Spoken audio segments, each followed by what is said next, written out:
Welcome to the September 13th meeting of Infrastructure and Economic Development Committee. I am the chair, Mike O'Connor, with Gladys Blackmore, who is online, Councillor Bosch, and Mayor Clayton, who is also online.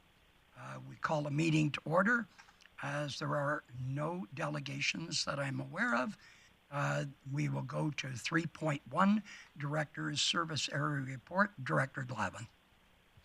Thank you, Chair O'Connor. We'll start with economic development and new business welcomes. We've had 15 new businesses since October 22nd. For our immigration partnership, the renewal stream, we have 10 employers that have now been approved under the program, and 13 to date, but we've had 10 new since the last committee. We continue to receive applications, and we have one candidate that's been issued a letter of endorsement, which is the last step of the process for them to get in to be an immigrant and start working. In engineering services, there were no new requests for proposals or tenders, and the focus now is winding up construction for the year. In transportation, traffic engineering has been assisting with construction and trying to modify traffic signal timings to lessen the impact on motorists. As well, we're doing our last round of line painting for the year on roads, and our signals team is doing some LED street light upgrades. In parks, we continue tree planting, and we are almost on the final phase of planting for the Hillside Area Redevelopment Plan. And integrated pest management is finishing up noxious weed control for the year. And with that, I'll take any questions. Thank you. Councillor Bosch. Thank you, Chair O'Connor. Just a quick question. You said 15 new businesses since October or since September? Chair O'Connor, since the last meeting. Okay. So over the last 2 weeks. Okay. I heard October, and I thought, oh, that's not here yet. Thanks.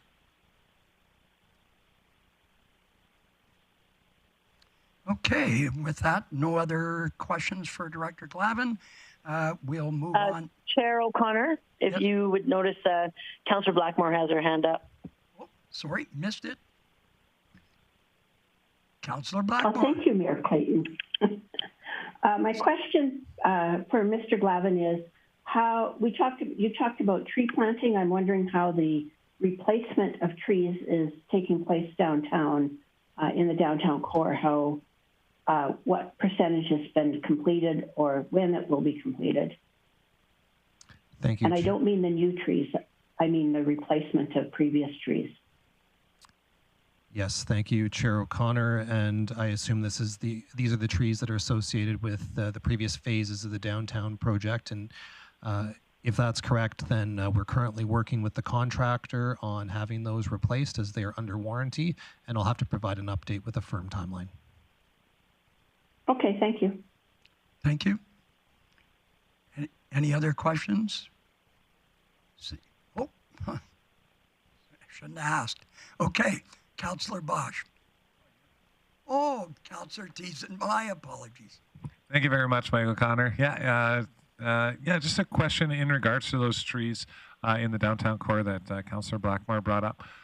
Typically, our Parks Department, certainly nurtures the trees upon planting, according to Caleb Benson at some of our parks tours and our edible landscaping tours and stuff like that. He mentioned that we need to take extreme care, especially in the first 3 months, to ensure that those trees live. Are we holding the contractors to the same standard of care that our operations do? Thank you, Chair O'Connor. So the responsibility of the care and control of the trees is the contractors for the warranty period. And it is in their interest to care for them properly, as it's expensive to replace them. Unfortunately, in this case, they need to be replaced, and we would assume that the contractor will be taking the appropriate care in order to have them be successful after they're replanted. Okay, yeah, thank you. Okay. Thank you. Did you have another question? Councillor Bosch. Thank you, Chair O'Connor.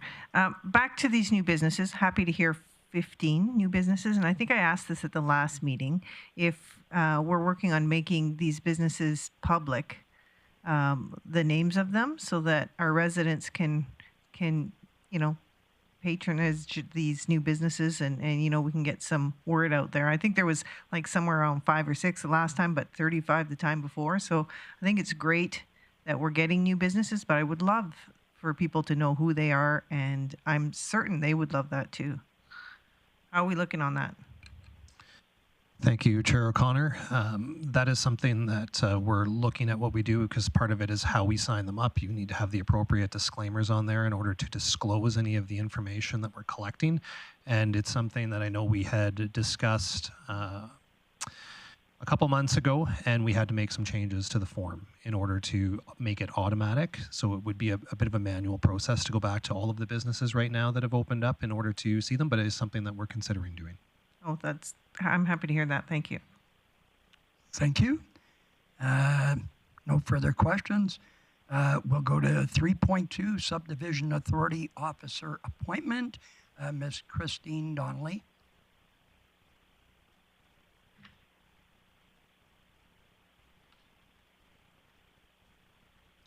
The floor is yours. Thank you. Can you hear me well? Pull it closer to you. Thank you. There we go. Okay. Thank you.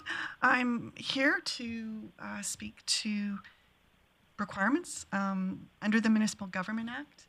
The City of Grande Prairie is required to establish a subdivision authority to exercise subdivision powers and duties on behalf of the municipality. And the city has done this by passing the Subdivision Authority Bylaw C 1323. And in that bylaw, the position of subdivision authority is established as the Infrastructure and Economic Development Committee, which is you guys, as well as subdivision authority officers that are appointed by council. And that's why I'm here today. So once the subdivision authority officer is appointed, they can exercise powers and duties on function on behalf of the City of Grande Prairie.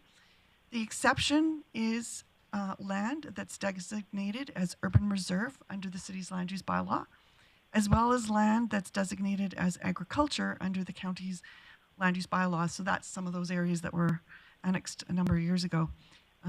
So in those situations, the subdivision authority is and remains the Infrastructure and Economic Development Committee. So I wanted you to kind of make you aware of this information.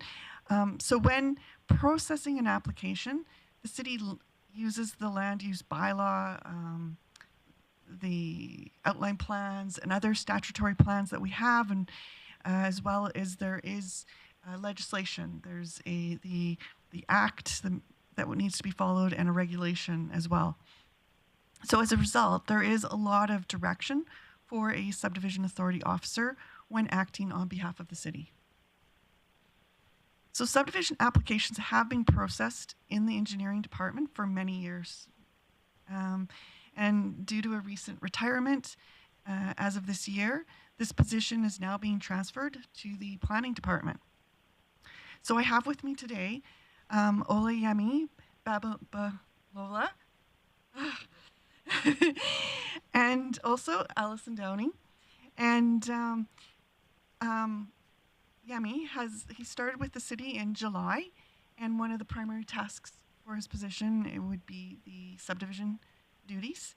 And then Allison recently went back and joined planning, and so she is looking to be the backup on responsibilities for subdivision. So I just want to assure you that training and support will be provided as responsibilities of subdivision are transferred from the engineering department to the planning department. And in order for the city to maintain the level of service and to support this transfer of responsibility, there is a need to designate some additional individuals as subdivision authority officer. And so it is recommended that the committee recommend to council to appoint Olayemi and Allison as subdivision authority officer to the exercise subdivision powers, duties, and function on behalf of the city. Thank you, Ms. Donnelly, and welcome to the committee. Do you want to say anything or introduce yourself? Or I don't want to put you on the spot. Pass him the mic. Yeah, thank you. My name is Olayemi Babalola, and I go by Yemi, Y-E-M-I. That is much easier for Yemi. everybody to go. Yeah. So, as Alison has correctly said, I've been doing subdivision in the past, and I'm glad to be with the city and to function in the role of a subdivision officer. Thank you. Thank you and welcome. Thank you. Any questions? Yep. Councillor Bosch. Thank you, Chair O'Connor. I'm new to this committee, so you just got to help me out here. So we had one position previously that went into retirement, and now we're filling this with two people, or is it two people part-time? Ms. Donald. So just through the chair, we previously had two. There was Brenda Sherback and myself. Okay. And I'm still here. But of course, I reside in the engineering department, and we are looking to transfer this to the planning. So within the planning, the recommendation is to have two people. You always want a primary, secondary, so someone can go on vacation. Excellent. Okay, thanks for clearing that up. Through the chair, this isn't a full-time position for the backup. And even the primary acts as a senior planner as well. Okay. Thank you. Thank you. As there are no further questions, welcome and thank you for your presentation today. Is there a motion that we have to think? So who would like to make a motion for that? Ms. Bosch. Thank you, Chair O'Connor. I move committee recommend council appoint Yami. Can we go with that? Yemi? And Allison Downey as the subdivision authority officers to exercise subdivision powers, duties, and functions on behalf of the city. That motion is in order. I'll call the question. Councillor Blackmore votes in favor. Mayor Clayton in favor. Okay. And it helps if I vote. Okay, that was carried unanimously. Thank you very much.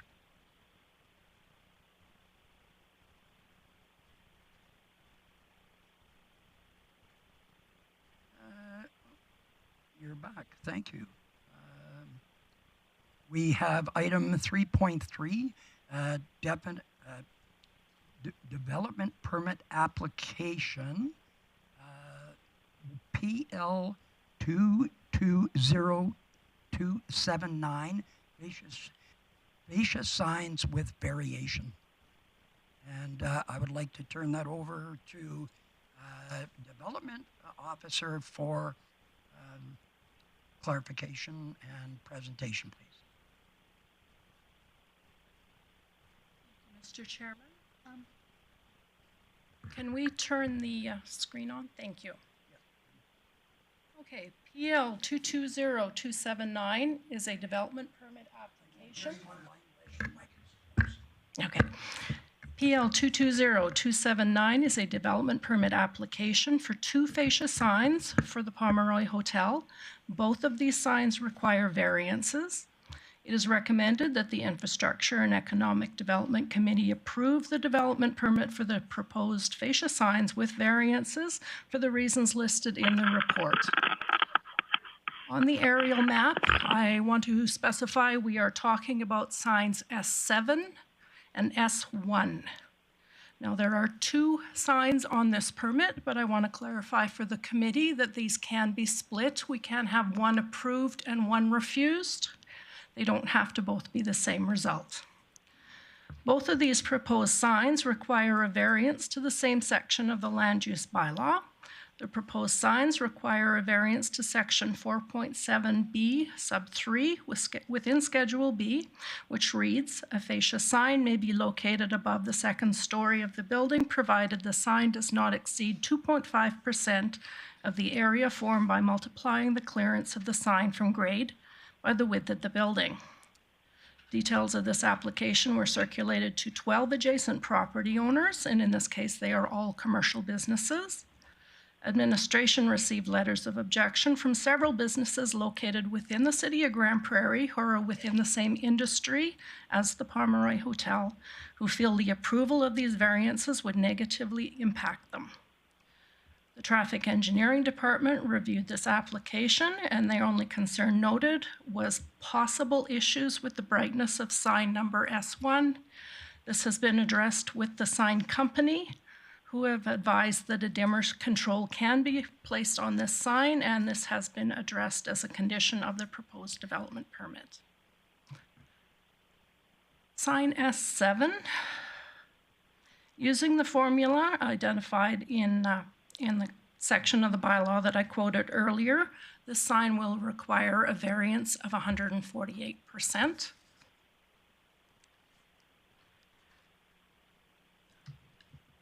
And the second sign, sign S1, using the calculations within the land use bylaw, this sign will require a variance of 807%.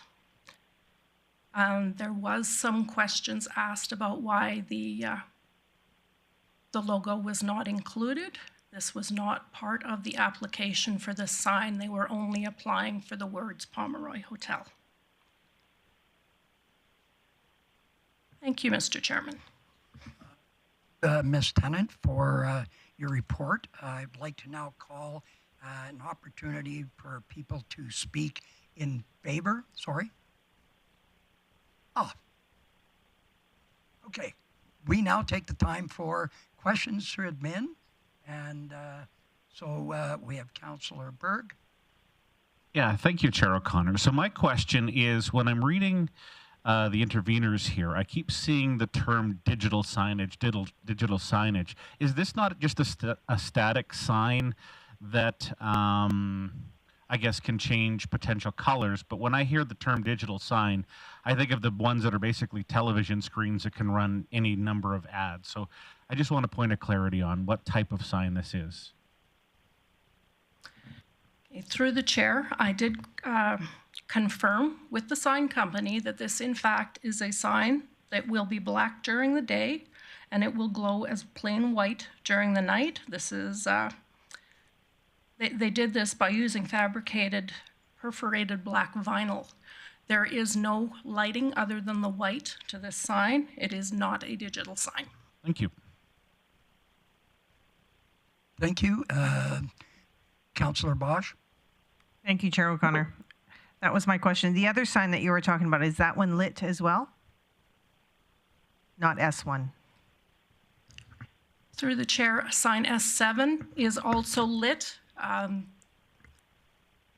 If we could put my presentation back up, there is a picture of what it will look like at night on the left. There we go. The picture on the right is in the daytime, and the picture on the left is the night. Okay. And you had said for S1, the logo was not included in this request. So is the logo okay as far as sizing? Through the chair, we did not consider the logo to be part of this sign application because the application says by others. What does that mean? I don't know what that means by others. By others, we took that to mean it is not being supplied by this sign application company. We looked at the logo and a decision was made that it was not part of this sign. Okay. So are you saying that that will come to us by others in the future?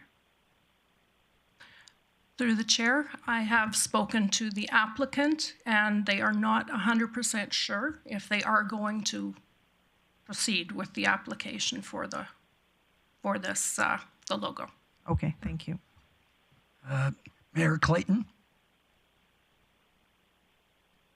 Sorry, I think that Councillor Blackmore was in ahead of me if you wanted to go to her first. And then I see a Mr. Sherman with his hand up as well. But I know this is council's time for administration, or questions for administration. But if you wanted to go to Councillor Blackmore first. Okay, your wish is my command. Councillor Blackmore. My question for Mrs. Tennant is, on this picture that we're looking at right now, the column itself is painted white, wrapped in white, and then the writing is, can you explain how this sign works better? I know that you did for Councillor Bird, but I'm still not following this. Through the chair, we also had questions about this photo with the letters showing black. So I contacted the sign company and asked why that is displayed this way. And the response was that the letters are black, but they are fabricated with perforated black vinyl, which allows them to glow white at night. But the column itself is painted white? Through the chair, the wall behind it is now painted white, yes. Okay. Yeah. So the only part of the sign that is occupying about 9% of the wall is the black writing that we see in this picture. Through the chair, the number 9% that is on the drawing was put there by the sign company. That doesn't have anything to do with our calculations within our land use bylaw. Okay, then can you reiterate what what that variance is going to be by your calculation? Through the chair, we calculate the clearance of the sign by the width of the building. That comes out to 1,275 square feet. Multiply that by 2.5% to get a number of 31.88 square feet. That is the size of sign that they are permitted on this wall because it is above the second story. The actual sign, Pomeroy Hotel, is 257.29 square feet larger than what is permitted. This comes out to a variance of 807%. Okay, thank you. That's all. Mayor Clayton?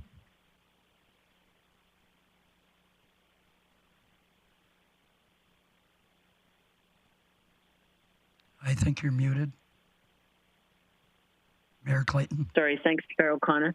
I see in the consultation process, there's some comments from a hospitality group that has sent numerous letters. I'm curious, they keep referring to a digital sign. However, from my understanding and looking at what's been presented, this isn't digital per se, it's more of a backlit sign. Is that correct? Through the chair, you are correct. I did respond to those comments, and just to clarify with them that this is not a digital sign, and they are aware of that. Okay, perfect. Thank you. I have questions for the delegation when appropriate, Chair, but for now I'm good. Thank you. Thank you very much. Are there any other questions for administration from council?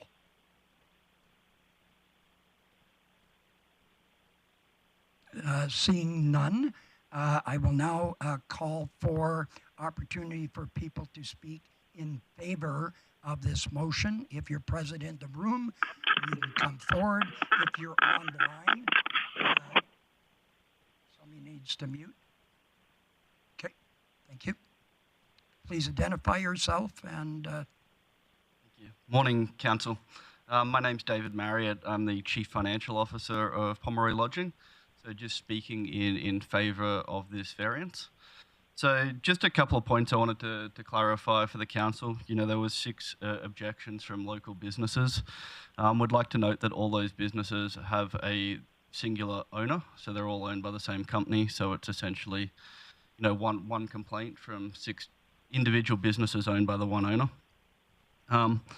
You know, Pomeroy Lodging is in the hotel business and hospitality business. We've been hit, you know, extremely hard through COVID, and we're trying to recover right now. We took the advantage through this time to look at the Pomeroy Hotel GP. We looked at gentrifying it, bringing it up, you know, making it the building to a standard that we want it. If you've driven past it recently, you know, we've changed the outside from I'll just call it an ugly brown color to not be, you know, specific, and we've sort of gentrified the outside of the building. We've done a lot of work on that building, and you know, the signage is the last part of that. So, you know, we're looking to, you know, get this approval because the sign, we believe, actually looks far better than, you know, any of the previous signage looked on that building. It helps Grande Prairie. look like a modern city coming forward. Would also like to address some of the complaints that came from our competitors around unfair competitive advantage this sign may bring.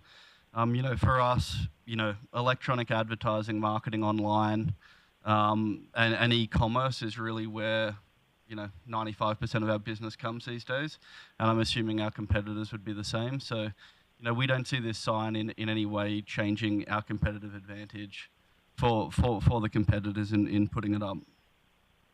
And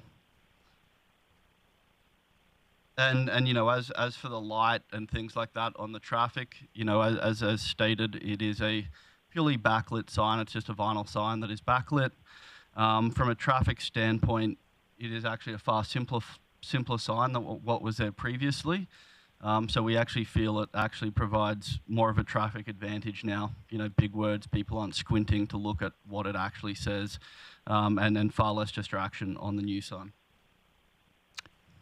Thank you, David.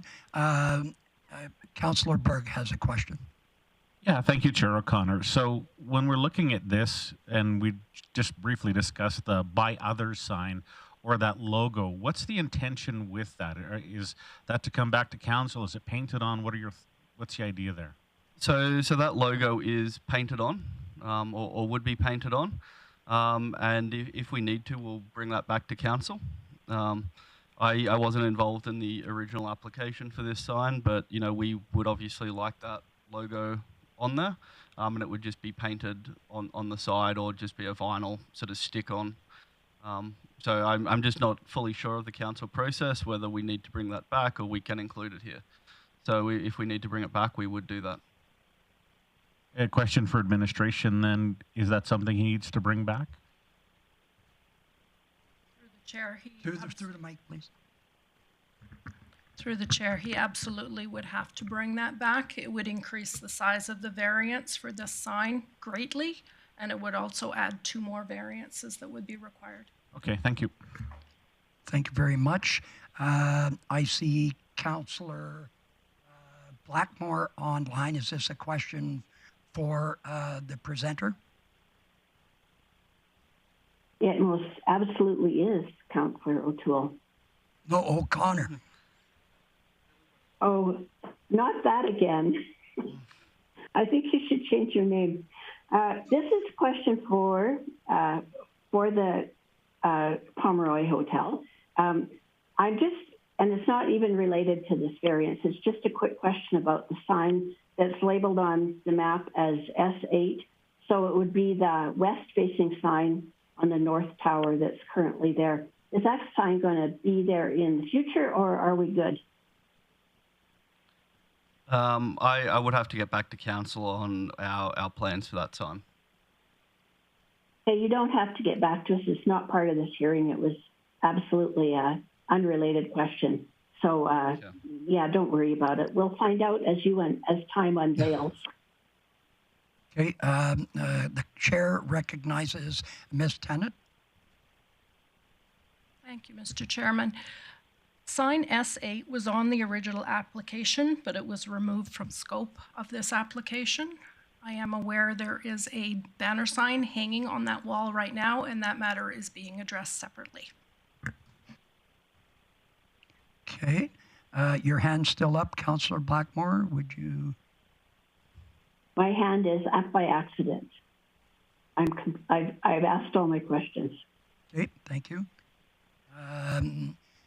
Any other people in favor of speaking in favor of this motion? Okay, a question from Councillor Bosch. Thank you for coming. So the other sign that you have on here, Sunday brunch, is that going to stay? That's a hanging banner which was just spoken about. I would have to confirm whether that's. Oh, okay, so that's S. It's not part of. Yes. Okay. Yeah. Okay, thank you. Okay. Any other questions for in favor of this proposal? Online, if you're in favor and want to speak, wave at me. If not, I'll call you up in a minute. Mayor Clayton.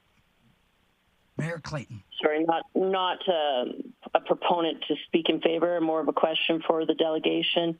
Mr. Marriott, can you tell me the time frame if this development permit is approved today? When would we expect to see the signage completed as part of the renovation? So if this was completed for just the words on that side, we'd be looking to complete it ideally before winter, which, call it October 31st, typically first snow around here, just to ensure we can get that on properly. Great, thank you. And does that conclude the exterior renovations? Would the signage be the last step of your exterior renovations? Yes, that is the final step of the exterior renovations. Great, thank you. Thank you. I will now, if there's no other person speaking in favor, I will move to opportunity for Peak to speak against this proposal. And if there's anybody in chambers, I see none, and I see Mr. Sherman, you're next in line. Perfect. Thank you very much. Can you hear me okay? Yes. Perfect. Thank you.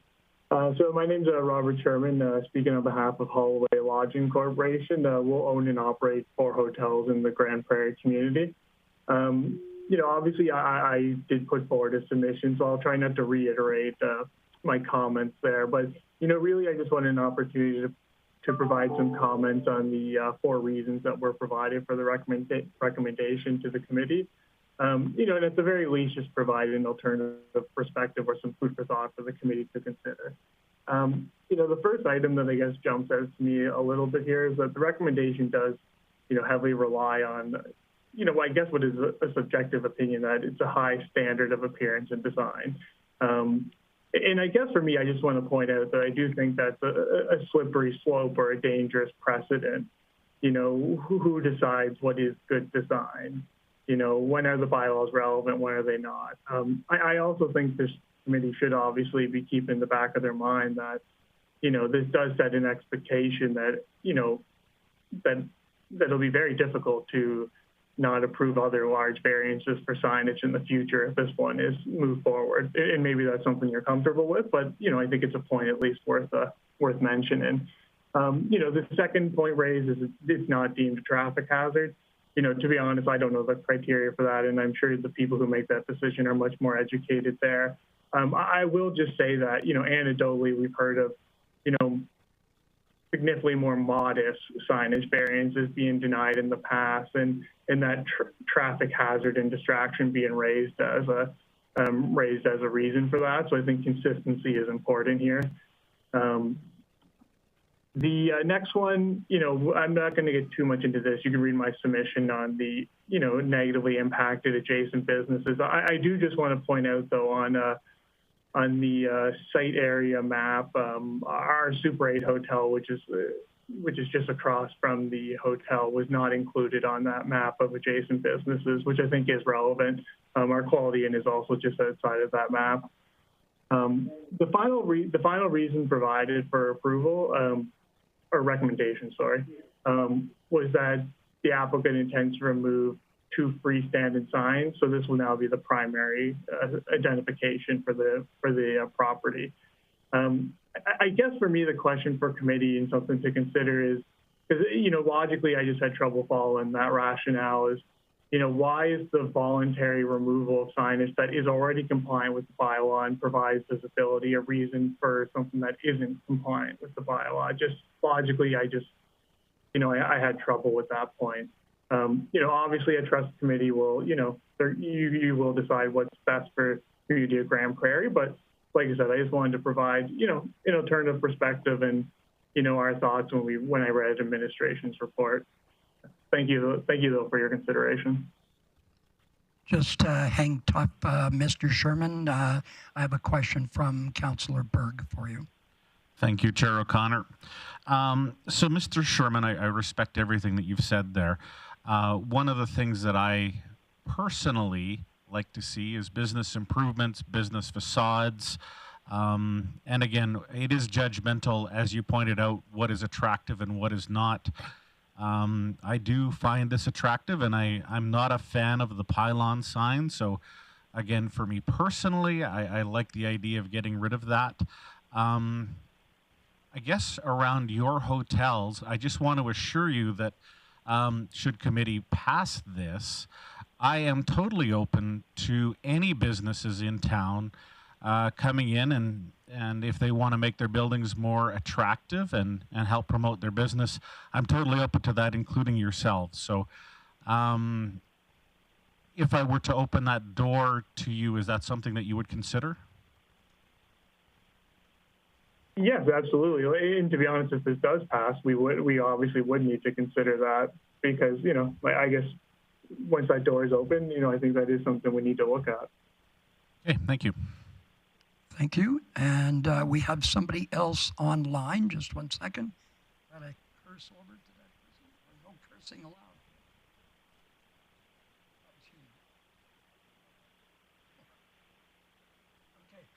Okay. Mr. Ouellette, you're next in line. Through you, Mr. Chair, my name is Mark Ouellette. I'm the Senior Manager of Planning for Armco Capital. We're the owner of the Best Western Hotel, and I'm pleased to be here with you guys today. Issuing a variance because it's felt that the applicant compromised on its original design, iteration, and the feeling that the signs are aesthetically pleasing are not valid reasons to prove the variance on their own. No real discussion was presented in the report as to why the variances would be required and what the hardship would be in meeting the sign requirements. In addition, the removal of the 2 existing pylon signs should not change the rationale of the decision. These signs could always be reinstated in the future, as issuing the variances, to my knowledge, would not be conditional on preventing the installation of future freestanding signs. So even though if somebody doesn't like the freestanding sign, doesn't mean that Pomeroy Hotel in 2 years' time would come back with an application to put some freestanding signs. And in my view, there's no way of refusing that application if they meet the requirements of the bylaw. Also, I do feel that including the logo of the sign area calculation is pretty black and white. It needs to be part of the calculation. I don't think that someone can just pick and choose what to include. And it's surprising that it's not included as part of this application if that's what's really their intent. I would argue the following, that the property does not suffer from any unusual conditions. A very prominent location with frontages on 3 arterial roads. There would be no undue hardship in complying with their zoning bylaw. If there is, you fail to see it. The property contained countless signs of late, and I suspect that they were legal. If they were not legal, they probably would have been promptly removed by the municipality or the bylaw officers who have been under a case. Approval would create a precedent with the degree of variance being requested. This is a significant departure from the requirements to the extent that it sort of makes a mockery of the entire process.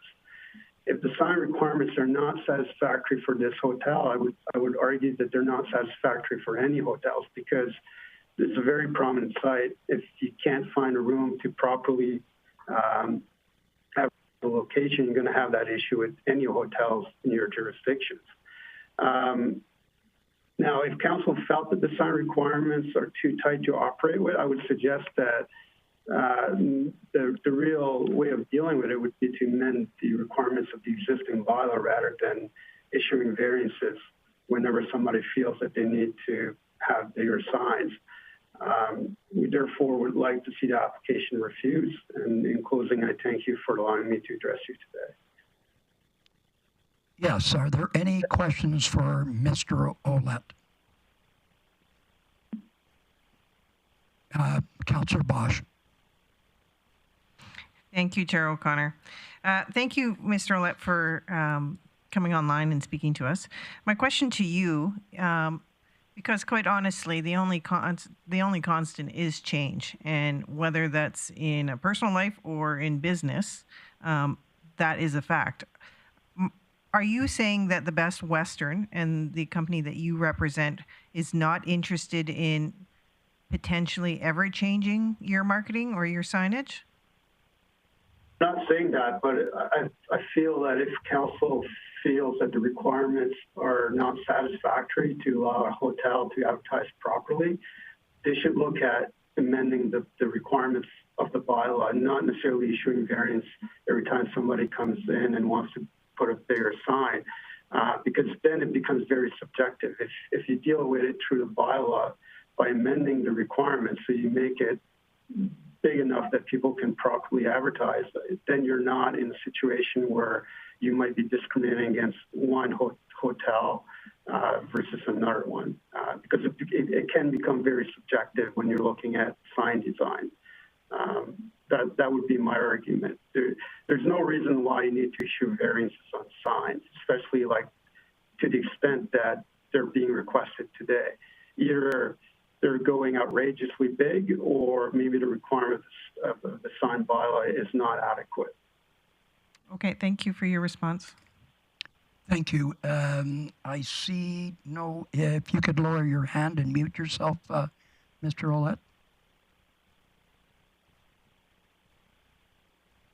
Unless there's any other questions for him. Sorry, you might be back in the queue, so don't go away. Councillor Thiessen. Yeah, thank you very much, Chair O'Connor, and thanks for coming in, Mr. Ouellette, and expressing your concerns. I share similar sentiments to Councillor Bosch, and perhaps you're onto something when you say that if our bylaws don't meet the requirements, then maybe we need to look into our sign bylaws again. There's the thing is precedent, though, and if this were to go forward at the council meeting beyond today and it gets approved, then there's a precedent set. So then there becomes an opportunity. For Best Western or otherwise, and I know you're all in the hotel industry, but the way I look at Super 8 and Best Western, I usually travel on a budget, so those are usually my two hotels that I go to. I price it out and usually get a free breakfast in the morning, and I appreciate that very much. It's good for my budget. So I know that those are usually the first places that I look. I don't see a sign as a disadvantage. We have lots of buildings in this town. The Cairn on the boulevard is one of them. It's right across from our major park, Muskosipi Park, and they have a large fascia sign on their building with large lettering and stuff too. I think in today's day and age, everyone's reaching out to catch people's attention and catch people's eyes. But in the market of hotels, I think there's different hotels for different people, and this is just an opportunity for them to say, hey, we want to be a landmark at this area, and this sign isn't intrusive in the sense that we're not talking about a gigantic jumbotron on the side of their building. It's just a static and lighted sign. So I hear your concerns, and I appreciate that, and I appreciate your time in coming in to speak against it. I don't have a vote today. I'm just giving you my opinion since you took the time. So I'm giving you some of my time too, to let you know on some of my decision making. I look forward to this, to how this vote turns out, and I look forward to voting for it on our council meeting. Thank you. Thank you. I see Mayor Clayton in the queue. Thanks, Chair O'Connor. Just quickly, Mr. Ouellette, thank you for coming today. I wanted to mention that Council has heard your opinions on how we operationalize our bylaws, and I know Council on a regular basis revisits bylaws and has considerations for comments such as yours. So I did want you to be aware that this is something that Council looks at a regular basis. So thanks for sharing your opinions today.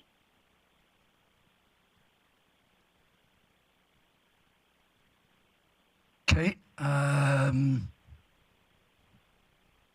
Any other questions speaking against this? We do have an opportunity to ask further questions of administration. If there is no other, I see Councillor Blackmore in the queue for questions for administration. Thank you.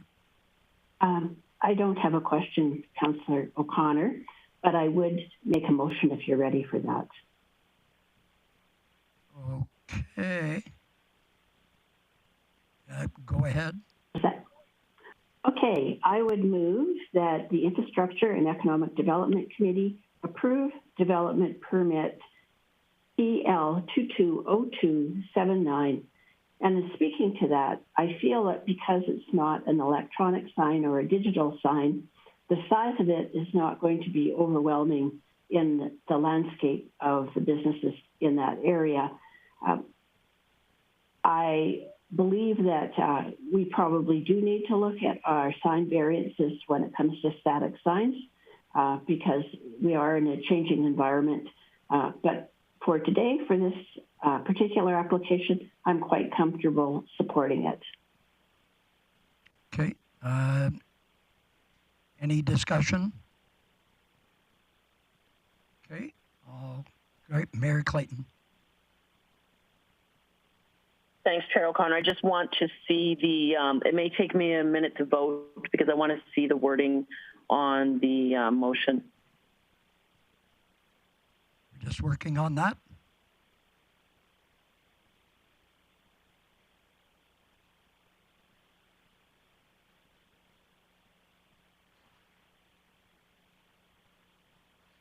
I guess I'll just ask, Mr. Chairman, were the reasons identified in the recommendation from administration identified in the motion from Councillor Blackmore? Yes, I was just going to get her to repeat her motion.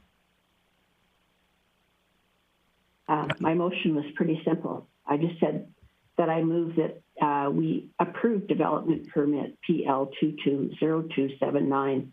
I did not read out the items put forward by administration, as I don't think that they're actually pertinent to the motion itself. There are reasons to support the motion instead.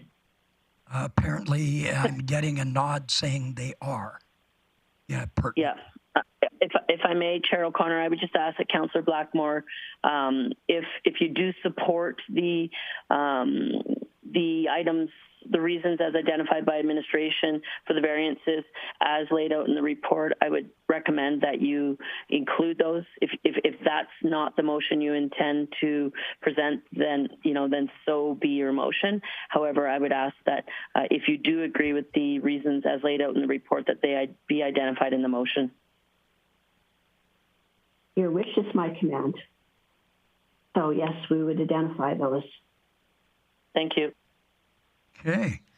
Now that motion is in order. Okay.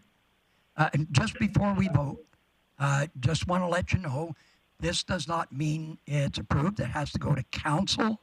No, this is it. It's the final. No. Okay.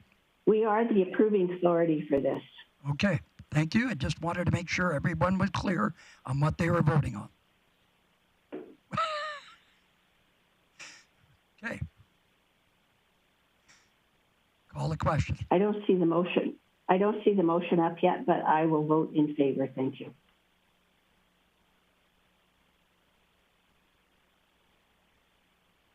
Mayor Clayton in favor.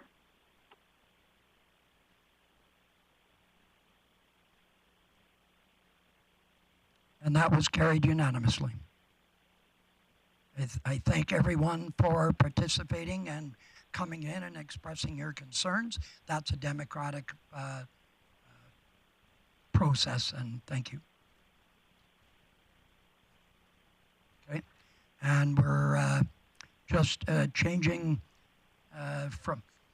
they're changing our leadership, so Arlen Miller is stepping in as Deputy CAO. We'll move on to 3.4 of waiver of fees, and who is taking care of this one? Ms. Kimberly Brown, if you could.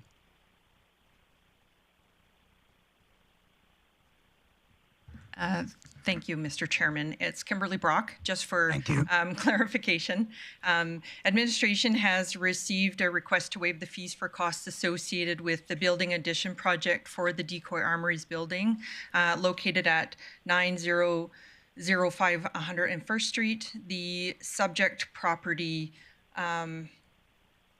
is owned by the City of Grande Prairie. The building is owned by the Decoy Armories Foundation, and it operates as a community service facility.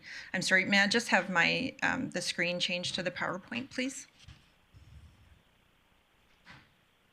Thank you. The Decoy Armories currently host several programs, including Air Cadets and Army Cadets. It was built in 1942 as a drill hall for D Company of the 2nd Battalion of the Loyal Edmonton Regiment. It's the last major renovation took place in 1990. The proposed building addition would allow for expanded washroom facilities, on-site storage meeting rooms, classroom space, and a full kitchen. The additional space for the Decoy Armories aligns with the city's strategic objectives of an inclusive and caring community by providing a safe and supportive environment for youth and engaging relationships through culture and pride by building a stronger, connected community. In order to accommodate this addition, the lot required a boundary change, disposal of municipal reserve, a lease agreement, and both development and building permits. The applicant has applied for a waiver of fees in the total amount of $40,940. Policy 607 for waiver of fees, levies, and securities was adopted by Council in March of 2005. The policy was drafted to ensure consistency in addressing requests for waiver of fees, levies, and securities for global housing projects, city-related projects, affordable housing projects, and any other project the committee sees as deserving of assistance. The policy specifies the types of fees, levies, and securities that would be considered and the criteria that must be met by the applicants. So the criteria for this development under Policy 607 is that the applicant is a non-profit entity and the property is non-taxable pursuant to the Municipal Government Act. The Decoy Armories Foundation is an Alberta registered society which is considered a non-profit organization, and as the property is used for charitable purposes and owned by the municipality, it is also non-taxable. The manager of an affected department has the authority to waive fees when its accumulated amount is $2,000 or less, as per the policy. As this request exceeds that amount, the Infrastructure and Economic Development Committee is the approving body. Administration considers that the proposed project meets the intent of Policy 607 and therefore recommends that the Infrastructure and Economic Development Committee approve the request and waive the fees for the Decoy Armories Building Addition project. Thank you. Councillor Burke. Yeah, thank you. So I see all of these are one-time fees. So my question is around more long-term. So the lease agreement of $1,575, is that a yearly? Is that a monthly thing? How long are we waiving that for? Thank you, through the chair. This current lease agreement is for 25 years and will expire in 2046. So, but the $1,575, is that an annual fee? Is that a monthly fee? Through the chair, that I'm unsure of. Yeah, because I just wanted to know how long we were waiving this fee. Is it a one-time waiver? Is it in perpetuity? Just wanted clarification on that, because everything seems, again, like it's a lease or an application, a one-time fee around construction. That one seems to be separate. So I just wanted some clarity on it. Yes. I'm wondering if you have an answer, Ms. Brock? Yes, thank you, through the chair. I would suggest it would be perpetuity. Okay, so we're permanently waiving any lease fees on that building until the end of the lease. Is that what you're saying? Through the chair, yes. Okay. Does that answer your question? It does, yeah. Okay. And online, I have Councillor Blackmore. Hi, thank you, Councillor O'Connor. I just have one question for you, Ms. Brock. Can you remind me, when we waive fees, are we actually waiving them, or do we use a granting process so that the money actually gets granted in lieu of fees? Thank you, through the chair. They are waived. We do not collect the monies. Okay, thank you. That's all I had. Okay. Councillor Bosch. Thank you, Chair O'Connor. Just a quick question, and I think I already know the answer, but I'm going to ask it just for curiosity's sake. Has there ever been a fee charged to the Decoy Armory as far as tax-based lease, anything?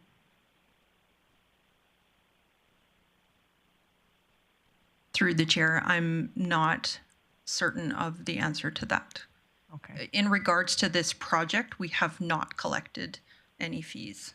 Right, but I'm assuming that because the land is owned by the city already, that they haven't paid any tax base on it. And because they're a not-for-profit, they haven't had a tax or a fee attached to that. Just looking for clarification, basically as a, rule to follow from what we've always done with the decoy armory. Grandfather clause, essentially. I can answer that a little bit if that helps. Sure. Not-for-profits have to file a statement of, they basically make a request to the taxation department to have their taxes not collected. Once they've made that, it carries on in perpetuity unless something significant changes about the building and the use of the building. So they would have made that filing however many years ago, and it will just continue on until the building is no longer used by a nonprofit organization. Yes, and the chair, thank you, Ms. Blackmore. I'm going to Ms. Daniel Whiteway. Thank you, Chair O'Connor. No, Councillor Blackmore got to the question, so we're good. We're good? Okay. Thank you. Any other questions? Seeing none, who would like to propose a motion unless there are any other questions of administration? Councillor Bosch? I can go on to business if everybody's good. I move that committee approve the request to waive the fees for the Decoy Armories building addition/project as the project meets the intent of policy 607, request for a waiver of fees, levies, and securities. We'll just wait for the motion to get up on the screen.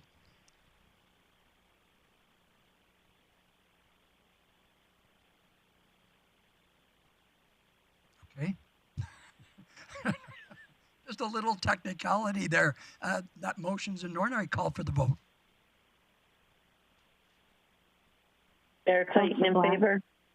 Councillor Blackmore in favor.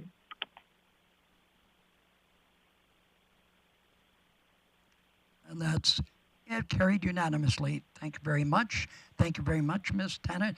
Ms. Brock. I got the names all mixed up today. You're doing real good, buddy. Okay. We'll now move to 3.45, Snow and Ice Control Services. And Chair will recognize Mr. Robert Carroll. Thanks, Mr. Chair. It's a pleasure to present to committee on a bit of an update as to where we are with the revisions to our snow and ice control policy, 606. We've presented to council before with the direction that we were going, and out of that has come some recommendations that will be included in the final revision, which will be brought forth to committee sometime after budget. Some of those revisions are outlined in the report that everybody has. But there are a couple of recommendations, a couple of revisions to the policy that are going to have some budget impacts associated with them. So the Infrastructure and Economic Development Committee recommends the council refer the following enhanced snow and ice control services to the 2023 budget deliberations. Number one being increase the funding for contracted residential snow removal by $250,000 to include up to 6 rotations of residential service this year, triggered by a minimum of 7.5 centimeters of snow. And number two, increase the funding for transit stops by $75,000 to reflect a service standard for defined priority 1 and priority 2 transit stops. That the priority 1 will be cleared within 24 hours, and the priority 2s will be cleared within 48 hours after the snowfall has stopped.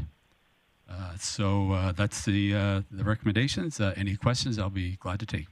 Okay, we're open for questions for Mr. Carroll. Mr. Bressie, Councillor. Great, thank you, Chair O'Connor. I'm just curious in terms of the intent of initiating this review was to get things going potentially for this snow removal season. And personally, I think that's if council wants to increase service transit stops, and that's a big if, I recognize, but if it does, I really think it's important not to wait till January, especially with the redesign. I think it's important to pop out the door when winter comes and show people that if we're going to increase service, we actually are. So I'm wondering, I don't know if committee wants to do anything with that, or if you want to wait till it gets to council where I can make motions because I can't today. But if council said, hey, we want to discuss 2023 in November, but we also want to make sure that as soon as the snow starts falling this year, something's happening on those transit stops, what kind of motions or direction would administration suggest councillor try to get through council? Mr. Carroll.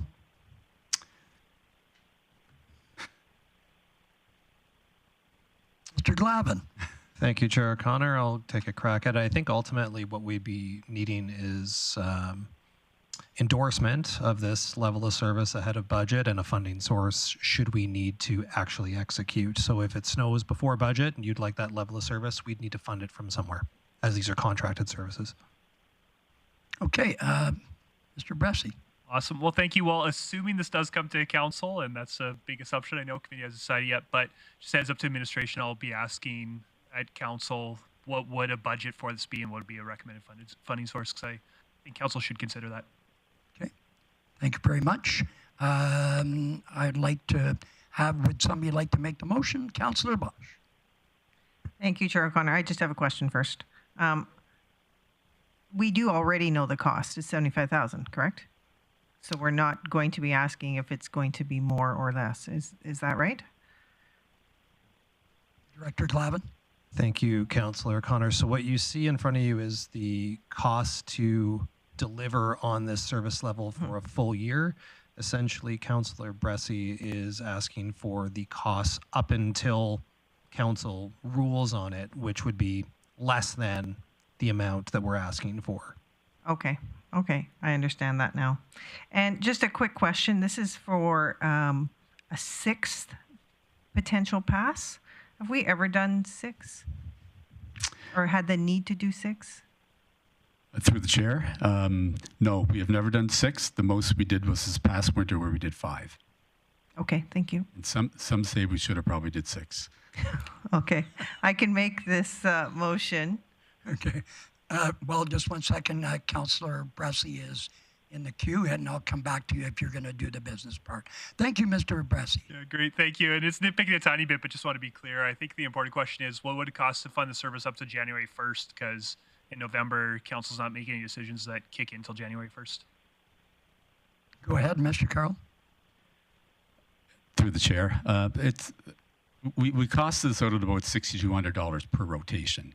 So depends on how many rotations we have to do of transit between now and the 1st of January. There's been years where we've had very little snow, and there's been years where we had bucketfuls of it. So it just depends on how the season progresses. But it's about $6,250 per rotation we have estimated.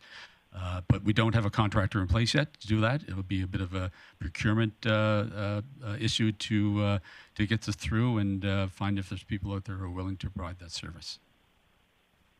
Okay, thank you for that answer. I see nobody online, and I'm going to go to Councillor Bosch for the business part.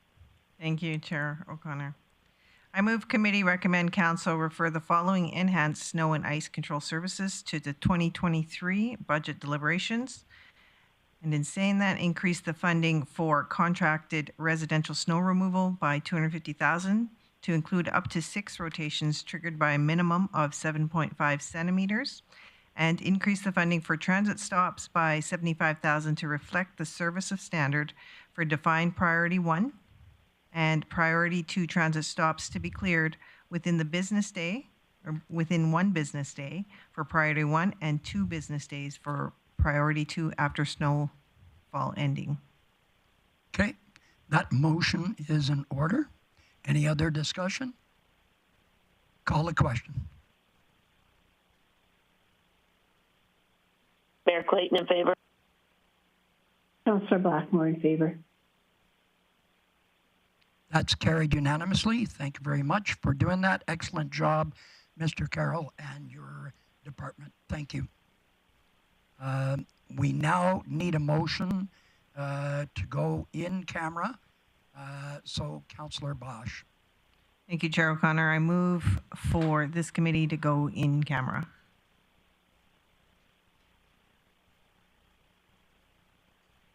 Mayor Clayton in favor. Councillor Blackmore in favor.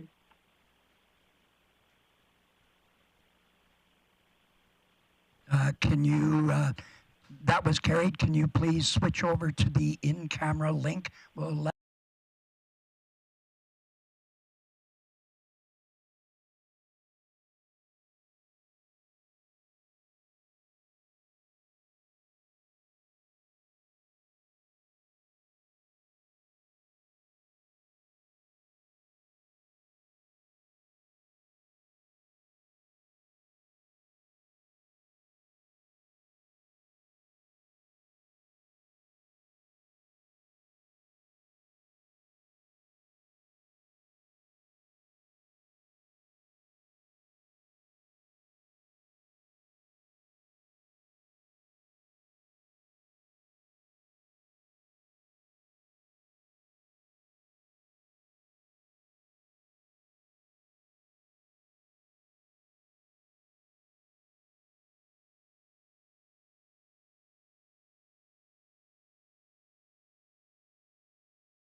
items list.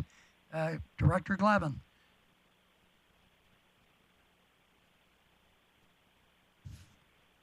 Thank you, Chair O'Connor.